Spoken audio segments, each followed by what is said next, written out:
여러 번 언급했지만 우리나라 가계부채는 현재 전 세계 최고 수준입니다. 그래서 은행들이 이 대출해준 돈을 혹시 떼일 것에 대비해서 적립해두는 대손 충당금이라는 게 있습니다. OECD 국가은행들이 평균 1% 수준의 대손 충당금을 쌓아두고 있고 미국은 1.5% 수준입니다. 그런데 우리나라는 0.44%로 전 세계 주요 국가들 가운데 최하위권입니다. 집 사느라고 또 주식 투자하느라고 가계대출이 급증했던 지난해엔 오히려 이 대손 충당금 비율이 더 내려갔습니다. 대손 충당금을 얼마나 적립해둘지는 대출 연체율에 따라서 정해지는데 우리나라의 경우 원금은 나중에 갚고 이자만 내는 형태가 대부분이라서 연체가 거의 발생하지 않아서 충당금도 그만큼 덜 쌓아둔 겁니다. 저금리로 이자 부담이 별로 없었고 또 원금도 얼마든지 상환 연장이 가능했거든요. 은행들은 지난해 역대급으로 올린 이자 수익으로 이 충당금을 더 쌓아두는 대신 직원들 연말 보너스와 배당금 또 자사주를 매입해서 주가를 올리는 데 써버렸습니다. 이제 금리가 올라가고 반대로 올라가기만 할 줄 알았던 집값이 내려가는 상황이 시작됐습니다. 절대 무너지면 안 되는 은행들이 위험해질 수 있다는 얘기입니다. 지난주 금융감독원장은 이 은행들이 배당이나 자사주 매입 이런 거 그만하고 충당금 좀 더 쌓아둬야 한다 이렇게 밝혔습니다. 감독기관이 지금까지 뭐 하다가 이제 와서 이런 얘기 하는지 모르겠습니다.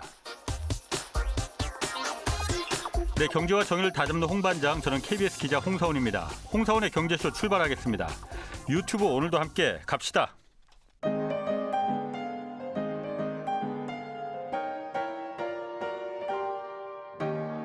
대한민국 최고의 경제 전문가와 함께합니다. 믿을 만한 정보만 쉽고 정확하게 전해드립니다. 홍사훈의 경제쇼. 네, 최근 일본 관련 뉴스가 많습니다. 일본 엔화 가치 폭락, 또 기시다 일본 총리의 이 자유대를 위한 개헌 발언까지 짚어야 할 이슈들이 많아서 이 내용을 좀 살펴보겠습니다. 박상준 일본 와세대 대학교 국제교양학부 교수 나오셨습니다. 안녕하세요. 네, 안녕하십니까. 자, 내일 이제 윤석열 대통령 취임식에 일본이 원래는 기시다 총리가 온다 안 온다 말이 많았었는데 결국은 하야시 요시마사 외무상을 파견하겠다고 일본 정부가 밝혔어요. 일본 총리가 오지 않는 이유 특별히 좀 분석이 된 게 있습니까? 네, 원래 총리가 온 적도 있었지만 예. 한국 대통령 취임식에 늘 총리가 온 거는 아니었죠. 예. 그러니까 이번에도 반드시 와야 될 필요가 있는 것은 아니고요. 예. 그런데도 일본 내에서는 총리가 가는 것이 좋겠다. 이번에 한일 관계를 좀 개선하자 하는 여론도 있었고 총리가 가면 안 된다는 여론도 있었는데 기시다 자신은 일본에서의 얘기는 한일 관계를 개선하고 싶어 한다고 해요. 예. 그런데 지금 현재 해결 안 된 문제들 있지 않습니까? 예, 증용공 그렇지. 문제 또 예, 위안부 예. 문제. 네. 여기에 대해서 일본의 일관적인 입장은 기시다 포함해서 한국 정부가 어떤 방향을 한국 정부가 그걸 뭐라고 하나요? 방향을 내놔야 된다. 해결책을 내놔야 된다 예. 하는 것이니까 그것이 해결 안 된 상태에서 섣불리 총리가 갈 수는 없다고 판단을 했나 봐요. 네, 그래서 이번에 하야시 외무상이 오는 건데 예. 하야시 외무상이 오는 것도 저는 괜찮다고 생각을 합니다. 왜냐하면은 자민당의 파벌 중에서 아베나 다카이치가 속한 파벌 그쪽이 좀 한국과의 관계에 있어서는 좀 더 호전적이랄까요? 네, 예. 냉담한 쪽이고 이 기시다와 하야시는 또 같은 파벌에 속해 있어요. 예. 이 파벌은 한일 관계를 좀 개선하려는 파벌이기도 하고 이 하야시 자신이 또 그런 의지를 가지고 있기 때문에 네, 이번에 좋은 대화가 오갈 수 있었으면 하는 바람입니다. 어쨌든 최대 논란이 지금 일제 강점기 때 이제 강제동원 노동자 소송 관련해서의 배상 문제. 네. 이게 지금 가장 큰 현안이잖아요. 네. 지금 이게 올해 그럼 당장 어떤 강제로 현금화할 가능성도 있다. 일본의 네. 자산을 한국 네. 내 동결 자산을. 네. 만약 그럼 이걸 갖다가 우리가 지금 이게 대법원에서 다 판결이 난 상태인데 네. 이걸 갖다 뒤집을 수는 없는 거 아니에요. 네. 그럼 이 문제를 갖다 일본은 그럼 뒤집으라는 얘기인가요? 그러면은? 일본도 뒤집을 수 없다는 건 알고 있죠. 왜냐하면은 사법적인 판결을 행정부에서 뒤집을 수는 없으니까요. 예. 사법적인 판결은 난 것이고 일본 기업에서 배상을 해야 된다. 예.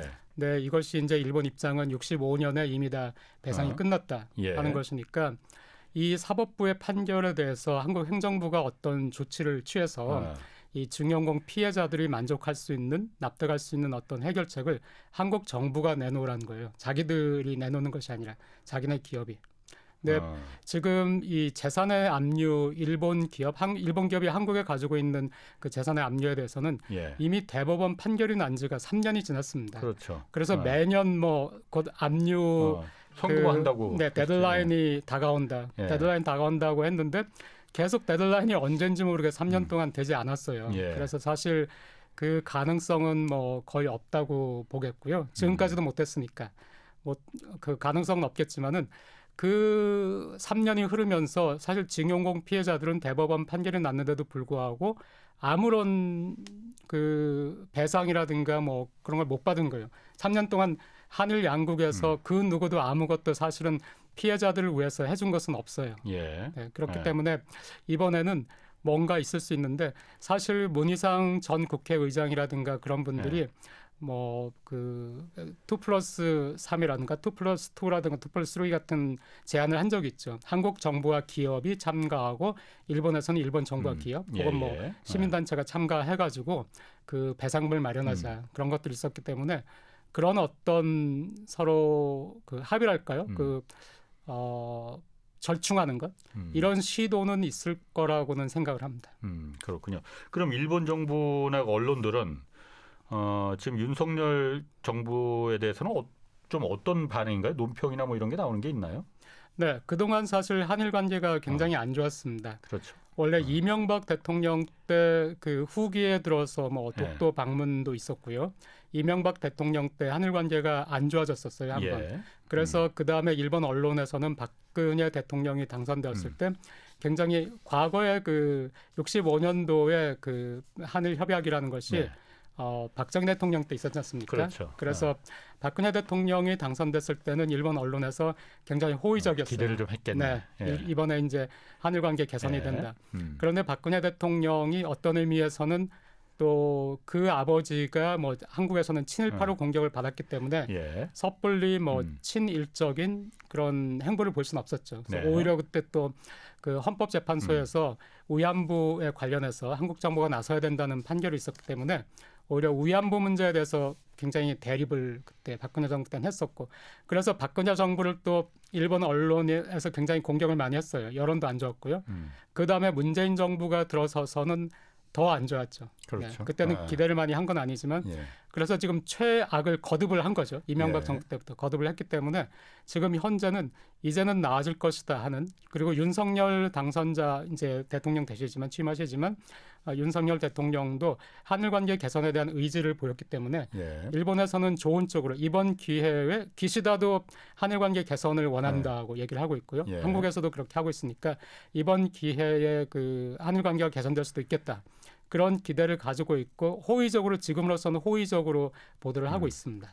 그 박 교수님이 보시기에는 어떻습니까? 그러니까 세계 여러 나라를 보더라도 이번에 러시아와 우크라이나를 보더라도 인접한 나라끼리 사실 그렇게 사이좋게 지내는 경우가 의외로 없어요. 일본과 한국도 마찬가지고.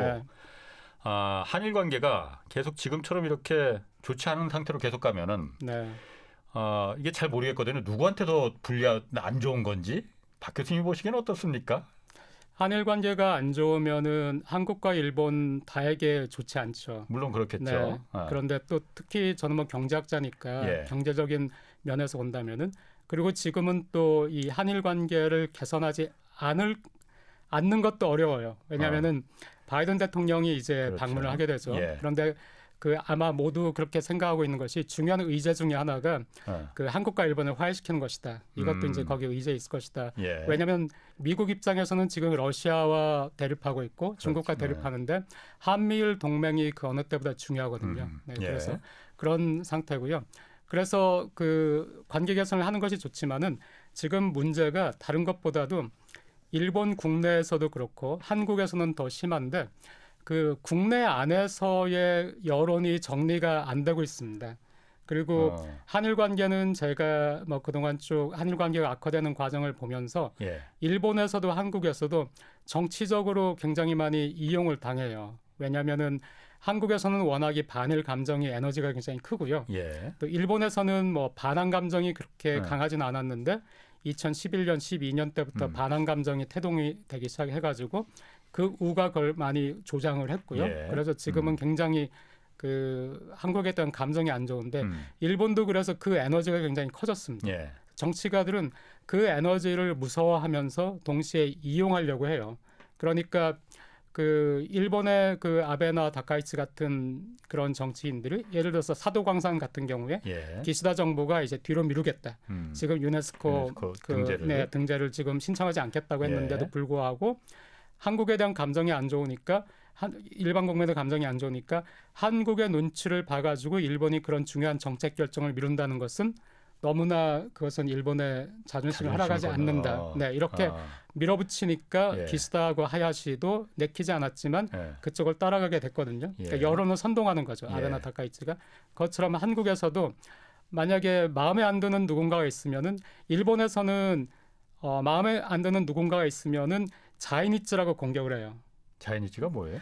제일 조선인이란 뜻인데 예. 그러니까 이 사람의 뒤를 캐면은 반드시 한반도에서 온 조상이 있다. 그러니까 예. 그게 우리나라에서는 토착 외구잖아요. 예. 똑같아 마치 거울을 보듯이 이쪽에서는 과거에는 빨갱이라고 해서 공격을 했는데 예. 빨갱이는 이제 더 이상 힘을 완전히 잃었어요. 예. 한국에서 지금 가장 그 강력한 그 공격할 수 있는 프레임은 예. 토착 외구인데 예. 일본에서는 그게 자이니츠예요. 네, 이렇게 해서 공격을 하니까 일본도 한국도 일본에서 정말 우리가 생각하는 양심적인 사람들 예. 이 사람들은 소리를 내지만은 일본의 국회의원들 정치가들은 이 감정이 무서워서 이런 거는 한국 말이 옳다고 생각을 한다 하더라도 속으론 네, 그거를 밖으로 내기가 정치인들은 굉장히 어려운 상태고요. 예.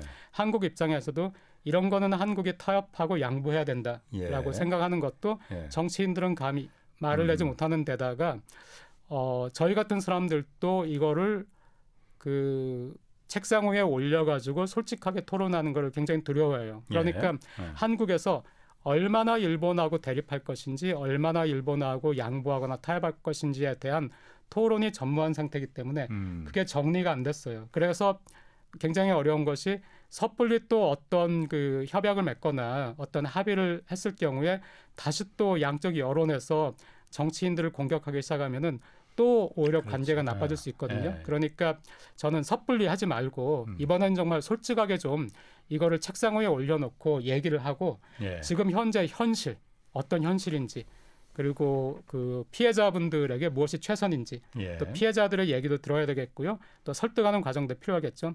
이 모든 과정을 좀 솔직하고 투명하게 좀 진행을 한 다음에 여론이 근데 100%뭐 의견이 모아질 수는 없잖아요. 예. 그래도 어느 정도 이제 우리가 수긍할 수 있고 납득할 수 있는 어떤 여론을 조성하거나 한 다음에 그 뒤에 한일이 서로 그걸 가지고 이제 협상을 해가지고 네, 관계 개선을 하면은 좋지 않을까 그렇게 생각을 합니다. 일본과 우리가 관계가 나빠져서 경제적으로 우리가 손해 볼 거는 뭐가 있습니까? 경제적으로 손해 보는 것은 물론 우선 얼마 전에 그 소부장 뭐 소재 부품 반도체 네. 장비 금지 뭐 이런 것도 한번 있긴 있었어요. 네. 그 얼마 전에 상공회의소에서 그 설문조사한 것이 있었는데요. 네. 실제로 한국에 있는 기업인들은 그 수출 규제라든가 한일 관계의 악화로 인해 가지고 네. 비즈니스에 타격을 입었다고 말하시는 분들이 많아요. 생각보다. 예. 그런데 역시 그런 말을 함부로 했다가는 토착 외고가 되기 때문에 말을 못하지만 기업인들 예. 사이에서는 이제 예. 예를 들어서 한국과 일본의 기업인들이 모이는 모임에서는 서로 정치가들이 관계 개선을 해줬으면 좋겠다. 우리가 사업하는데 힘들다. 이게 한국뿐만 아니라 일본도 마찬가지거든요. 예. 그러니까 지금 전 세계적으로 공급망이 굉장히 과제예요. 예. 이게 뭐 그렇죠. 정말 엄청난 그 실현이 되고 있잖아요. 예. 근데 한국과 일본이라도 공급망에 협력을 하면은 기업 입장에서는 훨씬 숨통이 트이는 거예요. 양국 다. 예. 양국 다.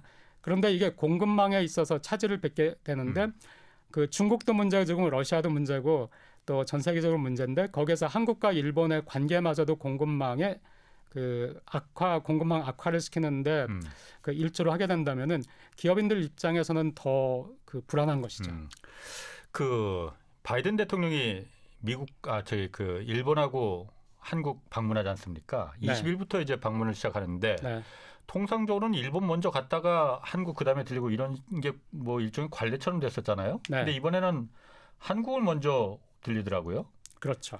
이거는 뭐 어떻게 해석을 해야 되는 겁니까? 일본 입장에서는 조금 기분이 나쁠 수도 있을 것 같은데. 네. 저는 우선은 뭐 제가 영역이 정치 쪽은 아니니까 예. 저도 그냥 일본의 그 여론이라든가 뭐 어. 주변에서 듣는 얘기 뭐 이 정도지만은 우선은 그 왜 한국을 먼저 방문하느냐 하는 거에 대해서 한국 언론이 많이 그 질문을 던지고요. 예. 일본 언론은 그 질문을 던지는 걸 잘 보진 못했어요. 그러니까 제가 본 매체, 제가 보는 뭐 뉴스라든가 NHK라든가 예, 예. 뭐 그 신문 매체들에서는 단지 며칠부터 며칠까지 한국을 방문하고 며칠부터 며칠까지 일본을 방문한다.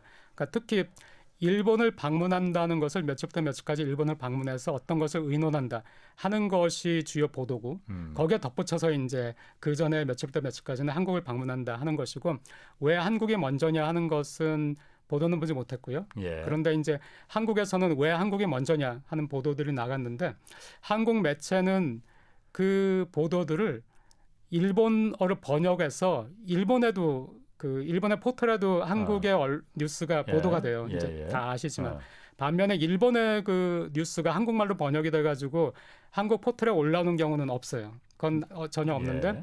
일본 포털에는 한국 뉴스가 다 일본말로 돼서 올라오는데 그러니까 그 왜 한국이 먼저냐 하는 뉴스 제목이 일본 포털에 올라오니까 일본말로 예. 거기에 일본인들이 뭐 댓글을 엄청 달았더라고요. 네, 그런데 조금 감정이 누그러졌다고 느끼는 것은 과거 같으면은 뭐 수천 개의 댓글이 악플로만 도배를 예. 되는데 예. 이번에는 그것보다는 좀 더 분석적인 예. 왜 그렇게 됐을까? 그러니까 일본 언론이라든가 뭐 그쪽에서 이걸 가지고 왜 한국이 먼저냐 하는 걸 분석하는 기사라든가 이런 건 없는데 예. 그냥 그 인터넷에 있는 그 여론이요. 그런 걸 보면 그냥 분석적인 거여서 일본에서는 그 정상회담 다음에 쿼드 정상회담이 연이어 있습니다. 쿼드. 네. 그러니까 예.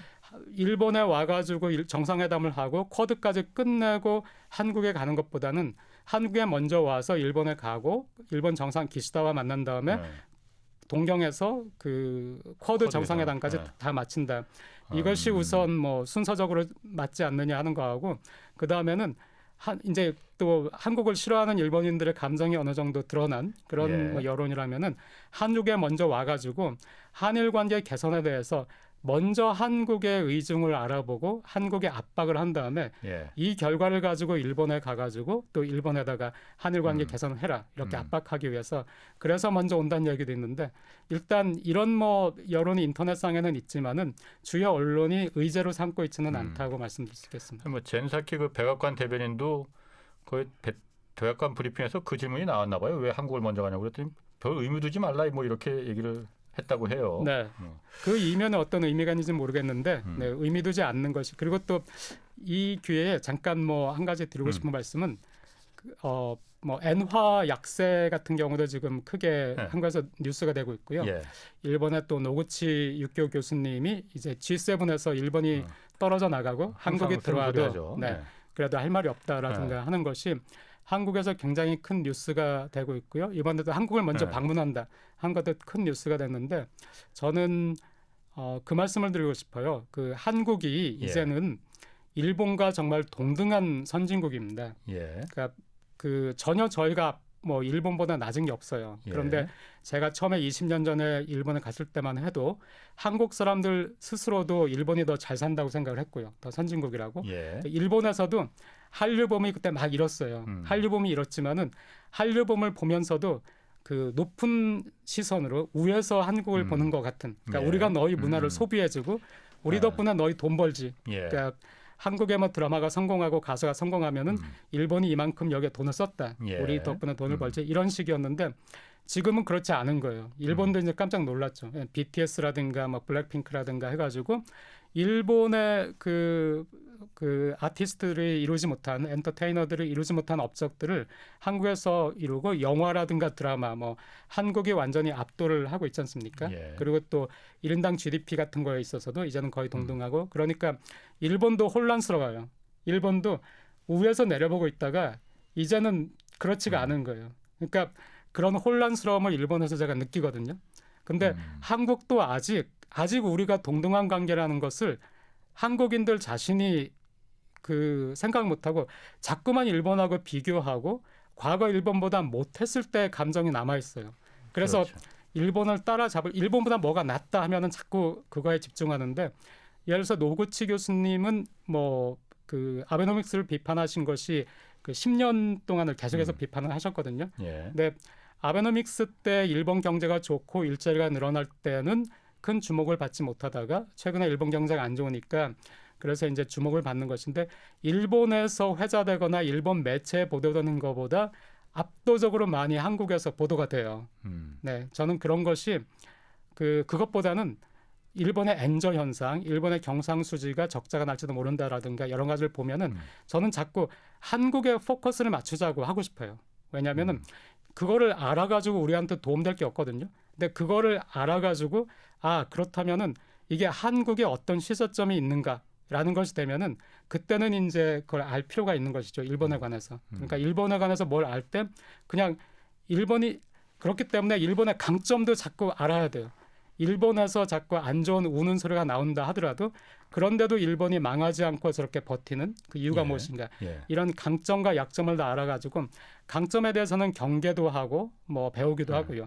약점에 대해서는 이제 반면 교사를 삼기도 하고 그렇게 되는데 최근에 한국의 분위기는 너무 일본에 안 좋은 어떤 게 일본인 스스로가 반성하자는 의미에서 일본을 개혁하자는 의미에서 하는 어떤 얘기들이 그것만 위주가 돼서 한국에서 보도가 되니까 굉장히 한국의 보도가 편향돼 있어가지고 걱정이다 그런 생각을 합니다.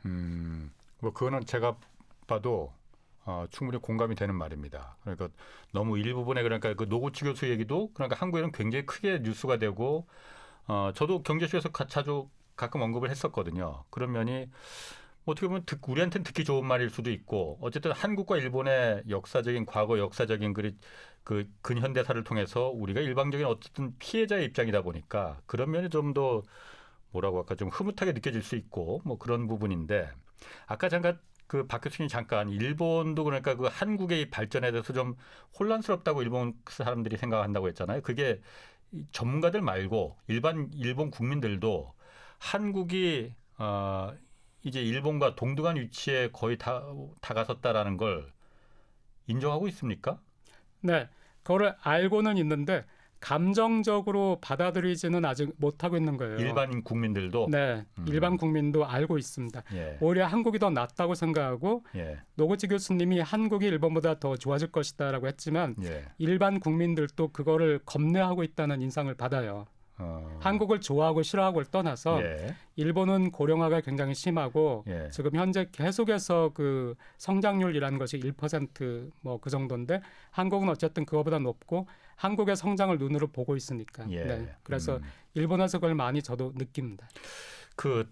그리고 지금 어쨌든 아베 총리일 때도 그랬고 지금 기시다 내가 들어와서도 개헌 얘기가 지금 개헌을 계속 추진하고 있잖아요. 이제 평화헌법 개정하겠다고. 그러니까 평화헌법이라는 게 다시 말해서 자위대를 전쟁할 수 있는 군대로 바꾸겠다는 거잖아요. 네. 이게 일단 이거를 구체적으로 개헌을 어떻게 하자는 건지 왜 개헌을 추진하는 건지 아베 때도 그랬지만 기시다도 역시 아베 정책을 이어받는 정권이다 보니까 같이 그 평화헌법을 이제 바꾸겠다는 건데 여기에 왜 이렇게 그냥 그 목숨을 거는 겁니까? 평화헌법이 그 일본 헌법의 구조인데요. 이 구조 자체를 그러니까 구조는 그 무력권을 포기하는 거예요. 무력권을 포기하고 군사력을 가지지 않겠다는 것 그리고 교정권을 가지지 않겠다는 것이니까 이것 자체는 일본 국민들이 굉장히 강력하게 지지를 해요. 그런데 이 평화헌법 구조가 있는 동시에 지금 자위대라는 군대가 있거든요. 이게 사실 이름만 자위대지 군대죠. 근데 이 평화헌법을 어떻게 해석하느냐에 따라서 헌법학자들마다 자위대를 가질 수 있느냐 없느냐 의견이 갈려요. 자위대는 이미 갖고 있는데. 네, 이미 갖고 있지만 자위대의 존재 자체가 평화헌법 구조와 그 위배된다 하는 학자들의 해석도 있습니다. 그런데 이제 대부분의 주류는 이 평화헌법 구조가 자위권을 포기한 것은 아니다. 자위권과 집단적 자위권은 그 국제연합의 51조에서도 그 명기를 하고 있고요. 또 국제법상 그 독립국의 자위권과 그 집단적 자위권은 국제법상 인정을 받는 것이기 때문에 일본도 독립국인 이상 평화헌법 구조가 있더라도 자위권은 그러니까 적이 나를 공격했을 때 내가 그것을 방어하는 자위권은 가지고 있다라는 해석이 이제 주류이기 때문에 그래서 자위대는 가질 수 있어요. 예. 그런데 여기서 이제 집단적 자위권이라는 것은 나뿐만 아니라 나의 우방이 공격을 받았을 때 예. 그래서 이 우방이 공격을 받아가지고 우방이 심각한 피해를 입었을 때는 나조차도 그 피해가 올 수 있다. 예를 들어서 뭐 나의 우방과 내가 굉장히 그 밀접한 경제 관계를 가지고 있는데 예. 우방의 경제가 예. 타격을 입으면 이런 식이죠. 그렇기 때문에 그 집단적 자위권은 지금 그 1980년대 그때 그 일본 정부에서는 인정하지 않았어요. 일본은 오직 그 일본 본토가 공격을 받았을 때만이 예. 자위대가 자위권을 행사할 수 있다. 예. 그런데 이게 점점점 이제 일본의 우파에서는 집단적 자위권, 왜냐하면 집단적 자위권이 없으면은 미군이 어떤 그 군사작전을 할 때 일본군이 거기에 협력을 할 수가 없어요. 집단적 자위권이 없으면은. 집단적 자위권이 있으면은 미국과 함께 협력을 해서 군사작전을 할 수가 있습니다. 예. 근데 이것은 미국도 이게 좋은 거예요. 그 사실은 서유럽이나 나토도 이게 좋아요. 왜냐하면은 세계에서 세 번째로 큰 경제 대국이 자기들과 군사 활동을 같이 한다 하면은 이게 도움이 되죠. 그런데 최근에 이제 그 홍콩 사태 이런 것이 있으면서 중국의 위협이 많이 부각이 됐고요. 예. 그 이전에는 북한의 위협이 많이 부각이 됐었죠. 예. 중국의 위협. 근데 이번에 러시아 사태까지 터진 거예요. 그러니까 일본 국민들도 일본도 미군과 함께 그런 어느 국가 예를 들어서 우크라이나라든가 그 방위하거나 방어하거나 우리의 우방이 어떤 공격을 당했을 때 우리 군대가 거기 참가하는 것도 나쁘지 않지 않겠나? 네, 하는 여론으로 돌아선 것이고요. 그러니까 이 헌법 구조와 충돌을 일으키지 않는 상황에서 집단적 자위권을 가진다 하는 것이 지금 일본 정부에서 자민당 정권을 추구하는 것이고 그런데 이 집단적 자위권까지는 헌법 구조하고 충돌된다는 헌법 학자들의 그 해석도 많습니다. 이게 또 주류예요. 자위권은 인정하지만 집단적 자위권은 헌법 구조가 인정할 수 없다. 그렇기 때문에 이 집단적 자위권까지 가질 수 있도록 헌법을 개헌을 그 바꾸겠다는 거예요. 그러면 그 똑같이 2차 대전 일으킨 전범이 독일도 있는데 독일은 지금 그 군대를 갖고 있잖아요. 그런데 일본은 왜 군대를 갖지 못하게 됐는지 그게 좀 궁금하네요. 그러니까 일본의 케이스가 우리는 일본은 군대를 갖지 못한다. 자위대만 가지고 있다. 교정권이 없다 하는 것을 그냥 제가 태어나기 전에 결정된 것이니까 이걸 그냥 당연하게 받아들이지만 실제로는 누군가가 지금 기자님께서 질문하신 것처럼 질문한다면은 굉장히 이상하죠. 왜냐하면 세계 1차 대전, 2차 대전 때 뭐 독일이라든가 이탈리아라든가 있었는데 다 군대를 가지고 있죠. 그렇죠. 일본만. 그래서 이게 또 왜 이렇게 됐느냐 하는 것도 아직 정설 완전히 압도적인 정설은 없어요. 누구는 뭐 한국 전쟁 때문에 그랬다고도 하던데. 네, 이것도 역시 너무 한국에서는 모든 게 한국 중심. 네, 일본에서는 그 설은 전 못 들어봤어요. 못 들어봤고요. 그 우선은 그 일본이 천황제를 유지를 했죠. 근데 천황제는 당연히 이제 끝내야 된다는 것이 그때 연합국 측에 또 피해를 입은 지역들의 국가들의 그 여론이었습니다. 여론이었는데 천황제를 지키는 대신에 이 교정권을 내줬다. 네, 이런 얘기가 뭐 정설처럼 있고요. 그런데 이 아이디어가 누구에서 나왔느냐 하는 것에 대해서는 그 메가더가 그때 이제 그 연합군 사령관으로 와 있었죠. 그 임시 정부를 가지고 있었죠. 그때 이제 그쪽에서 나왔다, 미국 쪽에서 나왔다 하는 얘기도 있는데 그것보다는 더 정설은 일본에서 먼저 일본의 지식인들한테서 나왔다 하는 얘기가 더 많고요. 왜 일본의 지식인들이 그런 의견을 냈는가, 그 메가더 쪽에 냈는가 하는 거에 대해서는 두 가지 설인데 하나는 천황제를 유지하기 위해서 또 하나는 그 전쟁이 패배하고 나서 그때 있었던 굉장히 뭐 강렬한 그 반성의 분위기, 우리가 속았구나, 전쟁은 정말 잘못된 것이구나 하는 것이 있었기 때문에 그때 그런 생각을 가지게 된 사람들이 어떻게 하면 일본이 평화로운 국가가 될 수 있겠는가 해서 그렇다면 영원히 군대를 가지지 않는 국가라는 것이 가능할까 해서 그 의견을 냈고 이것이 이제 그 미국 미국 쪽에서도 괜찮다라고 돼가지고 그런 그 헌법을 만들기 헌법 구조가 들어가게 됐다고 하고요. 스스로 만들었다. 네, 그렇습니다. 이런 과정이 없었기 때문에 그 독일에서는 당연히 그 군대를 가지게 됐죠. 예. 물론 독일은 그 주위에 있는 유럽 국가들에 비해서는 그 군사비라든가 굉장히 적고 군대도 예. 작고 뭐 핵무기도 가지지 않고 이렇게 예. 하고 있지만 그래도 군대가 있고 나토에도 가입을 했거든요. 그렇죠. 네, 거기에 비해서 일본은 전혀 그런 것이 없으니까 이 자민당에서는 이것이 독립적인 주권을 가진 정상적인 국가의 모습이 아니다라고 일본 국민들에게 그 호소를 하는 거예요. 그렇군요.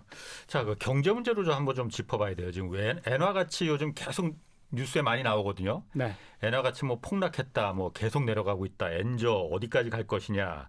일단 엔화 가치가 이렇게 계속 떨어지는 게 물론 달러가 워낙 강하다 보니까 원화도 그렇고 다 다른 나라 화폐들은 다 가치가 떨어지긴 하는데 유독 엔화가 유난히 많이 추락을 한단 말이에요.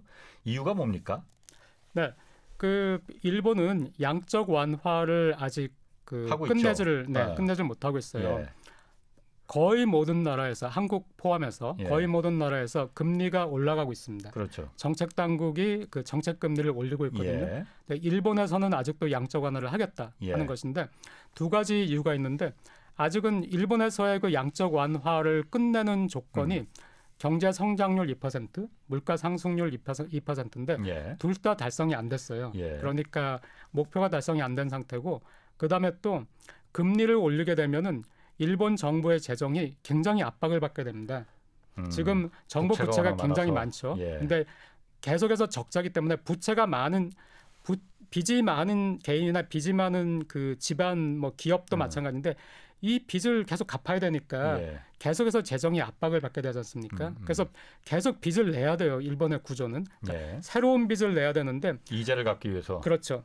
이자와 원금도 예. 이제 만기가 도래하니까 예. 그것들을 갚기 위해서는 그러니까 새로운 빚을 내서 과거의 빚을 갚는 것이죠. 예. 그런데 그 과거의 빚들은 지난 10년간은 양적 완화니까 그 약정 이자율이 거의 뭐 0%예요. 그렇죠. 예. 그러니까 원금만 갚으면 되는 예. 구조인데 지금부터 이제 새롭게 매년 빚을 내야 되거든요. 예. 매년 채권을 새로 발행해야 되는데 이자율이 높아지면은 새로 발행하는 채권에 대해서는 약정 이자율을 뭐 0.5%나 그렇죠. 1%를 내야 되는 거예요. 예. 규모가 워낙 크니까 그 이자 비용이라는 것도 만만치가 않거든요. 그러니까 두 가지 경제 상태가 아직 안 좋고 두 번째는 이자 비용을 감당할 재정이 안 되고 그래서 지금 양적 완화를 끝내지 못하는데 그러니까 다른 나라는 금리가 올라가는데 일본만 안 올라가니까 지금 달러가 강한 거는 전세적인 현상이지만은 예. 유로나 한국의 원화에 비해서도 일본 엔화가 더 많이 떨어지는 이유는 금리 차가 전 세계와 비교해서 또 미국 금리 차와 비교해서 금리 차가 점점 많이 벌어지는 것인데 예. 이것이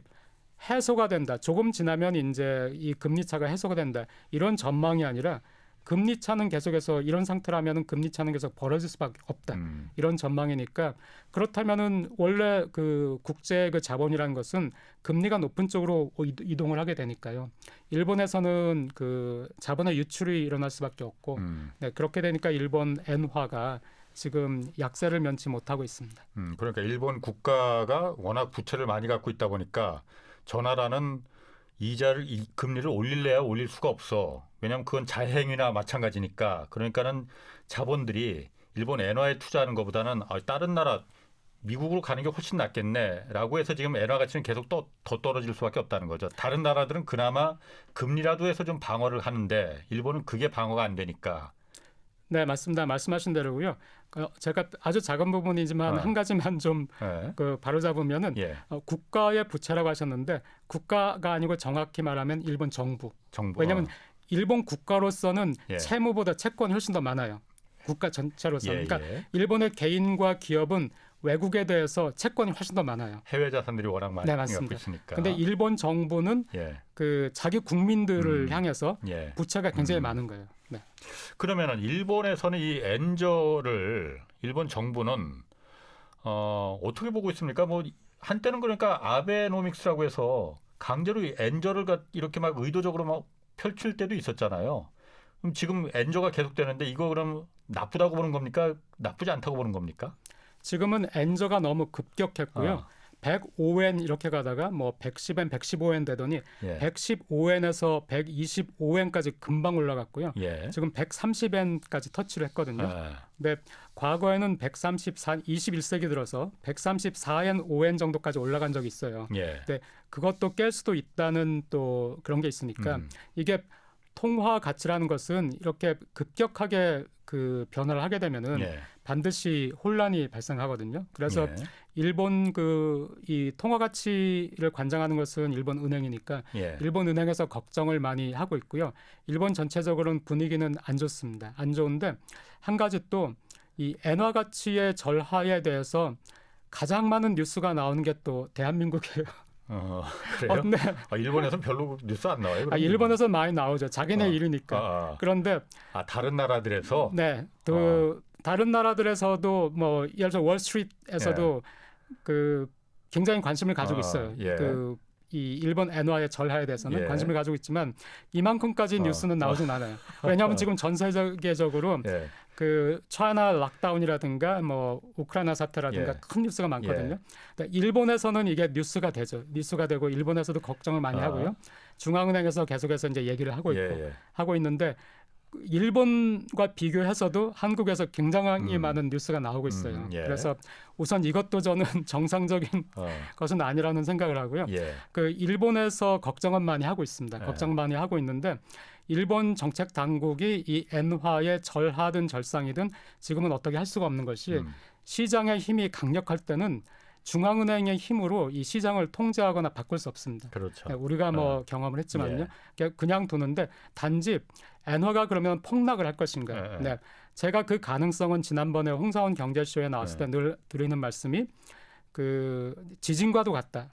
그러니까 얼마나 큰 지진이 올지 지금 현재 일본은 모르거든요. 예. 그리고 웬만한 지진 같으면은 지난번에 왔던 토호쿠 지진도 굉장히 큰 지진이었지만 하지만은 뭐 일본이 감내는 했죠.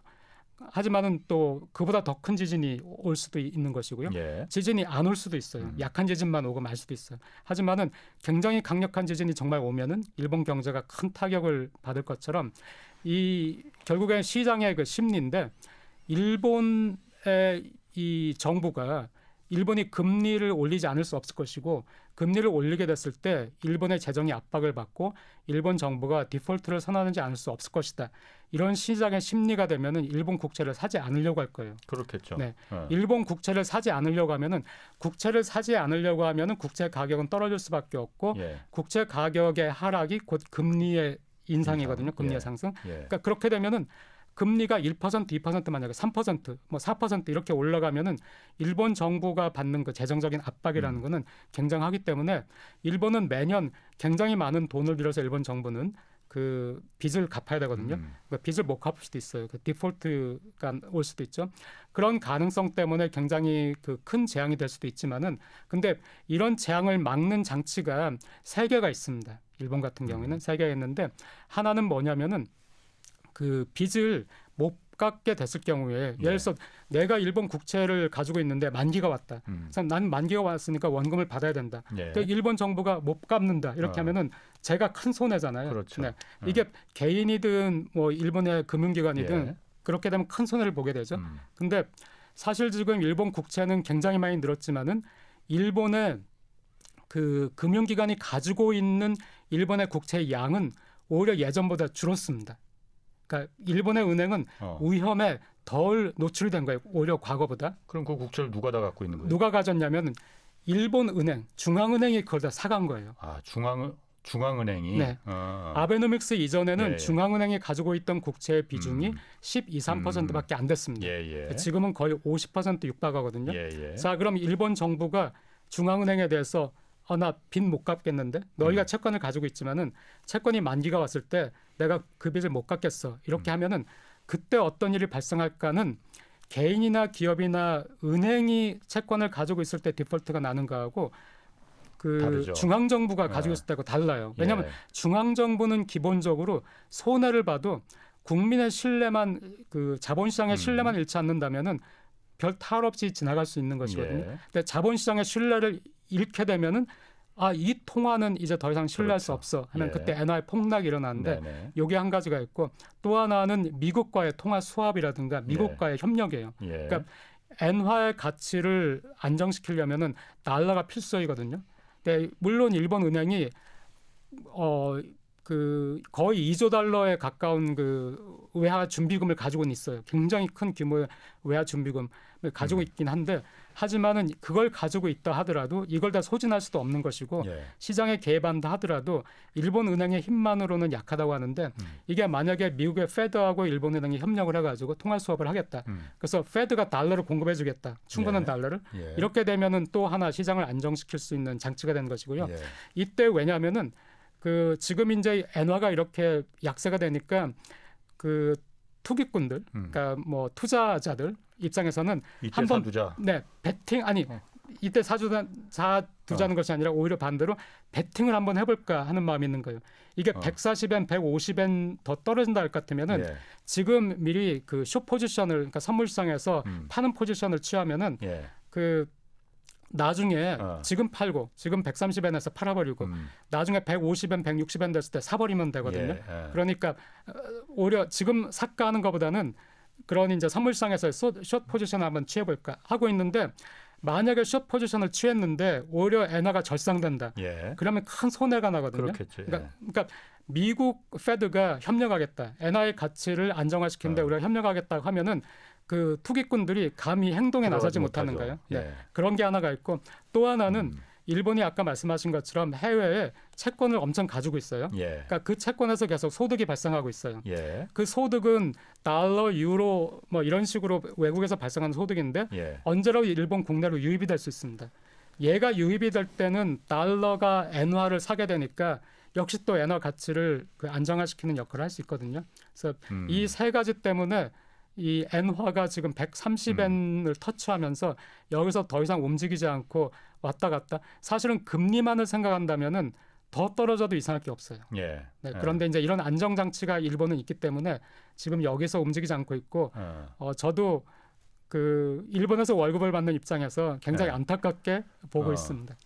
그 세 가지 안전 장치가 있기 때문에 일본 정부가 그렇게 뭐 조급해하지 않는다 이 표현이 맞을지 모르겠지만은 그렇게 본다고 하셨는데 첫 번째, 두 번째 모르겠습니다. 네. 마지막 세 번째는 일본의 해외 자산이 많다는 건 네. 분명한 사실이에요. 전 세계에서 가장 많은 해외 네. 자산을 갖고 있으니까 거기서 네. 벌어들이는 소득이 네, 일본 국내로 다시 들어오려면은 네, 일본 엔화가 그만큼의 이익을 가져다 줄 때나 그게 다시 국내로 들어오는 거잖아요. 네, 네. 근데 지금은 엔화 가치가 저렇게 낮은데 저라도 해외에서 만약 미국에서 어떤 빌딩에서 소득이 있으면은 그냥 미국에서 다시 재투자하는 게 더 이윤이 많이 남지 그 돈을 다시 일본으로 갖고 들어오면은 오히려 마이너스가 될 텐데 왜 갖고 들어오겠습니까?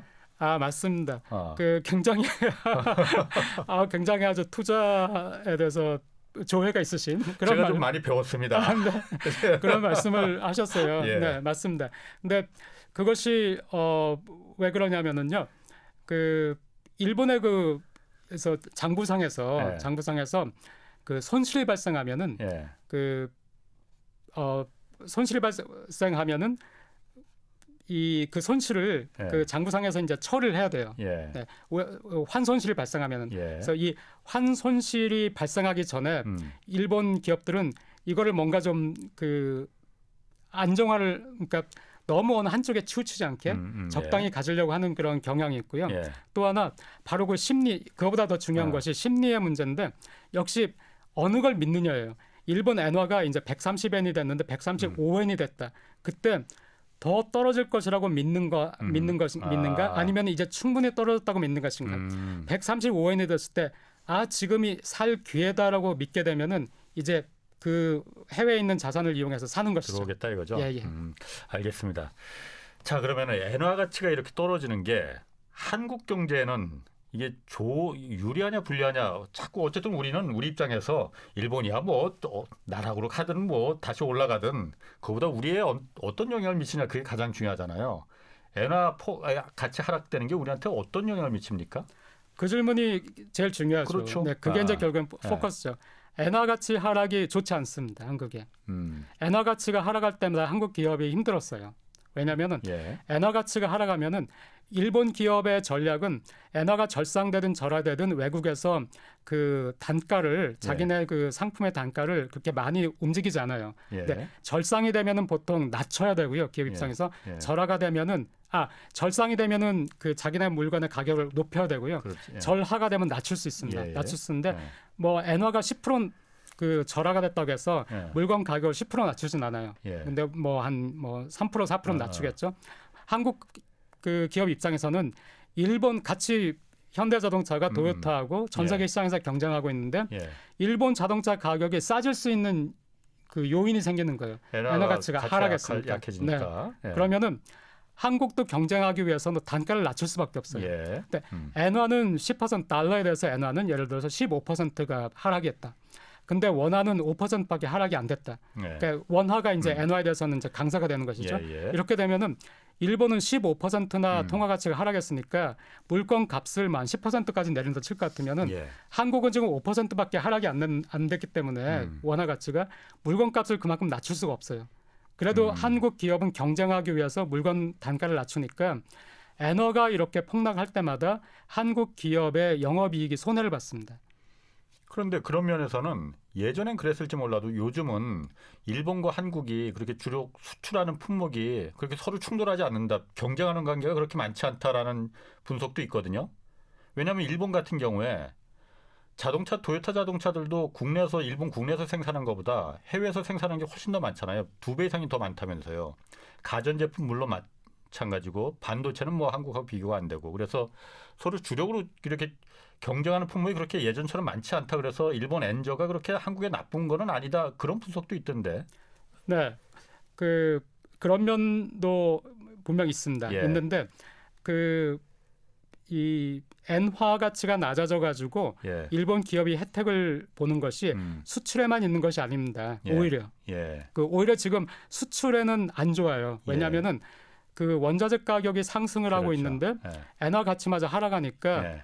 그 수입 물가 지수가 너무 높아지거든요. 예. 그러니까 수입 물가가 너무 높으니까 오히려 그 지금 수출을 해도 손해를 보는 것은 아닌가 예. 이런 게 있는데 반면에 해외에서 생산한 것은 예를 들어서 해외에서 생산해 가지고 내가 100달러를 벌었어. 근데 과거에 이 100달러를 가져오니까 그 일본에서 이게 엔화로 하니까 뭐 그 105엔밖에 안 됐어요. 예. 1달러가 예. 105엔밖에 안 됐어. 예. 근데 1달러가 지금 그 30엔이나 돼. 예. 그러면은 30%나 그 엔화로 하면은 영업이익이 는 것이거든요. 예. 그러니까 이 30%나 영업이익이 늘으니까 이 영업이익을 한 15%만 줄이는 대신에 저쪽에서 미국 쪽에서 가격을 낮춰도 돼요. 그러니까 가격을 낮출 수 있는 요인은 영업이익이라는 측면에서 있는 것입니다. 그렇군요. 네.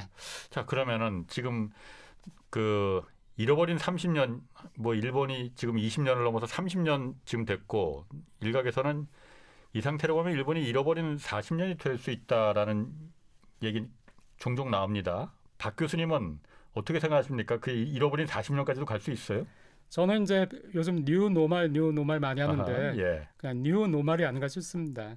이것이 일본 경제에서는 예. 그냥 잃어버린 몇 년이 아니라 그냥 예. 새로운 시대가 온 것이 아닌가. 일본 경제에서는 잘 이해 못하겠는데 무슨 말이죠? 예. 저성장이 그냥 노말이다. 아, 그냥 고착화됐다. 네, 일본에서는. 아. 그런데 한 가지 예. 일본에서 잃어버린 30년을 보냈지만은 예. 그 와중에도 비즈니스 사이클은 계속 있었습니다. 예. 팽창과 축소를 계속 반복을 했어요. 예, 그러니까 지금은 축소 단계거든요. 지금 경제가 안 좋은 건 맞아요. 하지만 2003년에서 2008년까지 경제가 좋았고요. 예. 또 2013년에서 2019년까지는 경제가 좋았습니다. 예. 그러니까 이 단계를 반복을 할 거예요. 반복을 하는데 여기서 중요한 것이 일본 경제를 볼 때 지금 기시다 정부의 그 지지율이 50%가 넘거든요. 예. 근데 경제가 정말로 안 좋으면은 지지율이 낮을 수밖에 없어요. 예. 아베가 물러난 것도 그 경제가 안 좋기 때문에 그 물러난 것이고요. 그런데 지지율이 이렇게 높아요. 경제가 정말로 안 좋다면은 지지율이 이렇게 높을 수가 없죠. 근데 이 경제가 좋다 안 좋다가 가장 피부로 절감하는 것이 일자리입니다. 예. 근데 일본이 일자리가 좋아요. 그럼 성장률이 1%에서 왔다 갔던 나라가 예. 어떻게 일자리가 좋을 수 있는가 하는 거에서 일본 기업들이 망할 기업은 망했지만 이제 더 이상 잘 망하지 않는 거예요. 구조조정을 했구만요. 네. 그러면은.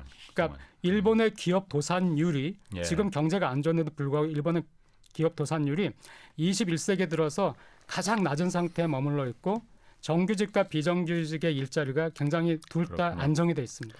그러니까 40년까지 가지는 않을 가능성이 크다 이렇게 정리. 아니요. 저는 지금 40년, 50년, 60년 가겠지만은 더 이상 이게 뉴노멀이다. 더 이상 알겠습니다. 1%, 2%가 문제가 아니라 기업이 살아남고 일자리가 지켜지면은 그냥 일본 경제는 망하지 않고 간다. 예, 알겠습니다. 잘 들었습니다. 지금까지 박상준 와세대대 국제교양학부 교수와 함께했습니다. 지금까지 경제와 정의를 다잡는 홍반장 홍사원의 경제쇼였습니다.